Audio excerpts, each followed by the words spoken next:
A shiver ran through Nate, and he realized he'd been daydreaming way too long. His skin was still damp, but the water dripping from his hair was cold now, and the hot steam from the shower had evaporated, leaving the bathroom chilly. Wrapping a towel around his waist, Nate reached for the handle and opened the door, stepping out into his bedroom. "Finally," a female voice said from the direction of the bed. Nate startled, turning so fast he stubbed his toe on the doorframe. "Jesus fuck, Faith!" he yelled, stumbling to the edge of the bed, clutching his toe. "What the hell are you doing here?" His brother's girlfriend smiled sweetly at him, completely unperturbed by his outburst. She tucked a strand of blonde hair behind her ear and turned the page of her magazine.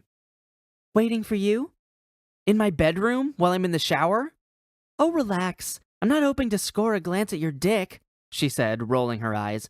"I'm sure it's pretty and all, but I already have Brandon's to play with, and it doesn't get any better than that." Nate gaped at her as she winked. He was sure the combination of model looks and dirty mouth was what attracted his brother to Faith, but he really wasn't amused. "Can we not talk about my dick?" She opened her mouth to say something, but Nate continued, his voice louder. "Or my brother's dick?" "You know me too well, Nathan Graves," she said with a coy smile. "What do you want to talk about then?" "What do you want to talk about, Faith? You're the one who snuck into my bedroom like a creepy stalker, so you obviously have something to say." Nate let go of his foot, his toe throbbing with a dull ache, but at least he didn't see stars anymore. "How about your favorite subject?" she said, waggling her perfectly shaped eyebrows. Nate stood up from the bed and headed to the closet to retrieve some clothes. Talking to Faith wearing nothing but a damp towel was slightly uncomfortable. "Cocky boys?"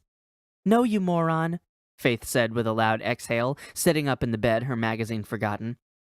"Quentin McCarthy." "Please don't call him Quentin," Nate said over his shoulder, the name making him wince.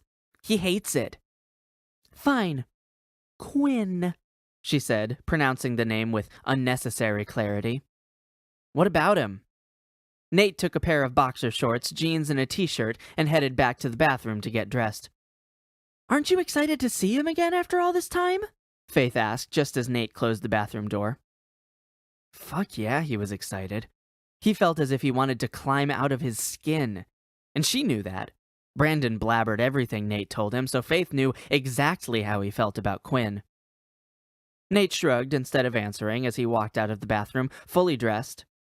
He tried to slick his hair back again, but it just flopped down around his face, nearly dry now. "I know you have a plan," Faith said, meeting his eyes straight on as he looked sharply at her. "I don't," Nate began, his voice not as confident as he'd hoped to sound. How did she know that? He hadn't shared his plan with anyone, not even Brandon. "Don't even bother denying it, Nathan." Her voice was serious, but her eyes softened as she patted the quilt next to her. Nate's shoulders sagged as he lay on the bed next to her, throwing his arm over his eyes. "How did you know?"